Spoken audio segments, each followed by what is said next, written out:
ce qu'il faut comprendre, c'est ça ici. Je vais vous expliquer ma charte que j'ai faite. Donc, on commence avec le flux de capital dans le marché des crypto-monnaies. La phase 1, ben, c'est l'entrée de capital. L'argent entre principalement dans le marché via Bitcoin et Ethereum. Parce que comme vous le savez, là, tous les plus grands échangeurs de crypto-monnaies, comment ça fonctionne pour entrer directement du fiat, donc des devises fiduciaires vers le marché des crypto-monnaies? Ben, on doit acheter soit de l'Ethereum ou du Bitcoin en général pour commencer, sauf les plus grands exchanges. Donc ça fait en sorte que le Bitcoin et l'Ethereum montent en prix et le nombre de stablecoins en circulation augmente. Donc surveillez ça aussi. Lorsque vous voyez le nombre de stablecoins en circulation augmenter, c'est pas pour rien. Ça veut dire qu'il y a des gros joueurs qui sont en train de se positionner dans le monde des crypto-monnaies pour acheter des crypto-monnaies. Et ça fait en sorte que tout de suite après, on voit les altcoins majeurs monter, principalement plus rapidement ceux qui sont dans le bon narratif, comme on a vu avec l'intelligence artificielle ou les GPU décentralisés avec Render ou Akash. Ben, être dans le bon narratif, c'est ça qui compte. Donc, l'argent rentre dans les Bitcoin, Ethereum. Les grosses cryptos commencent à monter rapidement, pratiquement en même temps que Bitcoin et Ethereum, là. Et ensuite, on a les altcoins à moyenne capitalisation qui montent, mais surtout ceux dans le bon narratif. Ceux à moyenne capitalisation qui sont pas dans le bon narratif monteront pas beaucoup dans cette phase-là. Et puis, ça dure de 40 à 100 jours. Et puis, on a notre première correction. Tout corrige sans exception pour sortir les mains faibles sur le marché à court terme. Ça s'appelle une capitulation par le prix. On essaie de sortir un peu les leviers du système. Et là, je vais vous montrer qu'est-ce que ça a l'air sur une charte. Donc, qu'est-ce qu'on a vu cette année, 2023? On a vu le Bitcoin passer rapidement de 15 000 jusqu'à 25 000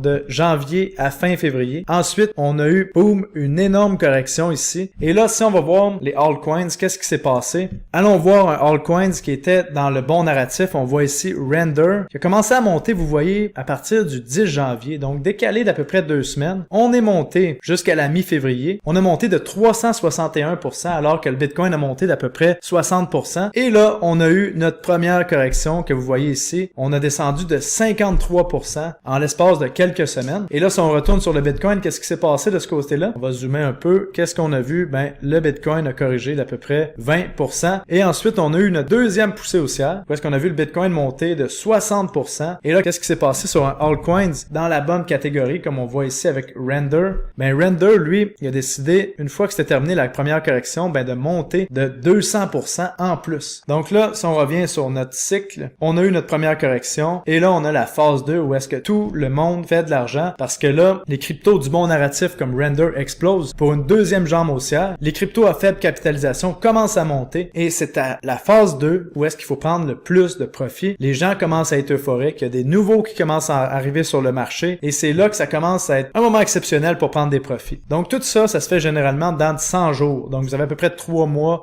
pour réaliser l'opération parce qu'après on passe dans la phase 3 où est-ce que c'est toujours possible de faire de l'argent, mais c'est plus difficile. Pour vraiment être plus spécialisé, comprendre c'est quoi les bons narratifs. Mais avant d'aller voir la phase 3, j'aimerais vous montrer un altcoin qui était pas dans un bon narratif. Qu'est-ce qu'il a fait pendant cette période-là? Donc allons voir Cardano. Qu'est-ce qui s'est passé avec Cardano? On a vu ici à partir du 1er janvier. Donc ça c'est un altcoin à grosse capitalisation. Comme je vous disais, ça monte pratiquement en même temps que Bitcoin et Ethereum. On a monté de 70%. Ensuite, on a eu une correction en février-mars de 25%, 26% et on a eu notre deuxième montée qui a été seulement de 50%. Donc vous voyez, quand on est dans le bon narratif, c'est là que ça paye. Et là, par la suite, c'est là que les choses se gâtent. On est dans la phase 3. Recyclage de la liquidité. C'est comme ça que je l'ai appelé. Le marché devient ennuyeux. La distribution commence. Donc les gens qui ont fait des profits, les whales, les baleines, commencent à distribuer, à vendre leur position tranquillement. Les altcoins perdent la valeur tranquillement. Les investisseurs savent plus quoi faire avec leurs profits. Donc, ils vont passer à l'étape 7 d'investir dans des petites crypto-monnaies. Les retardataires commencent à arriver. Ceux-ci, ben, ça va être la liquidité de sortie pour les baleines qui sont en train de vendre ou nous, les guerriers qui ont compris le cycle de marché. Donc, lorsqu'on va voir vraiment à Cardano, on voit que ça a commencé à diminuer.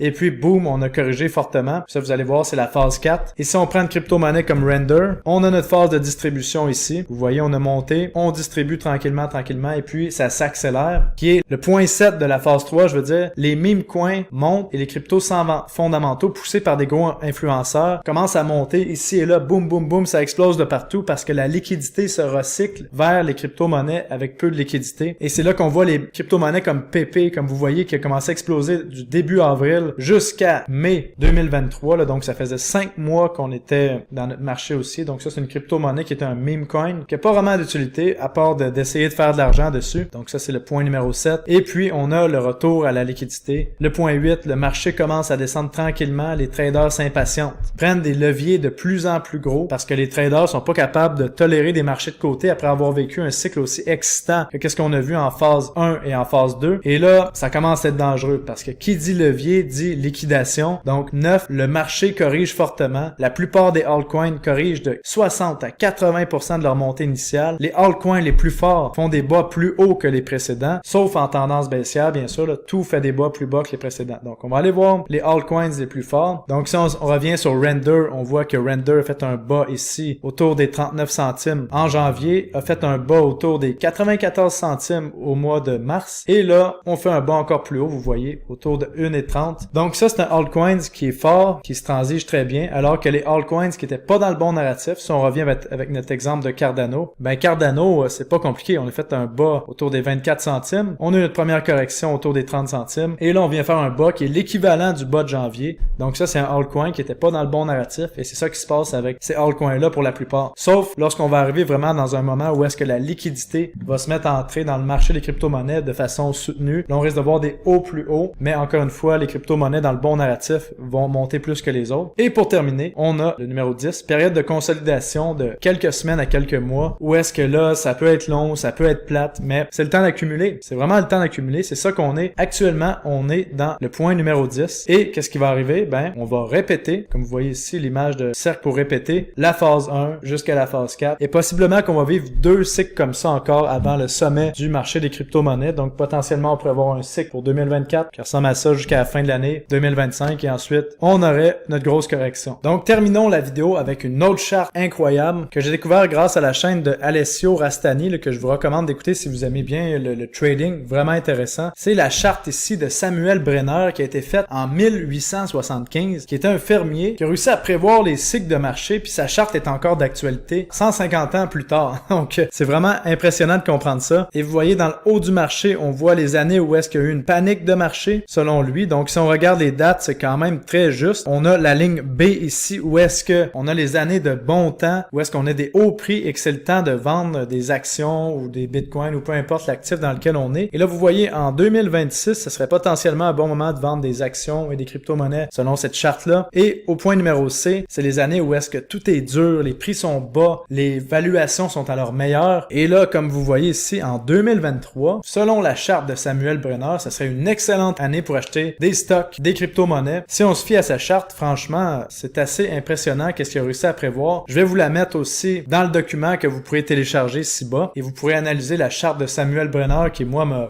complètement épaté.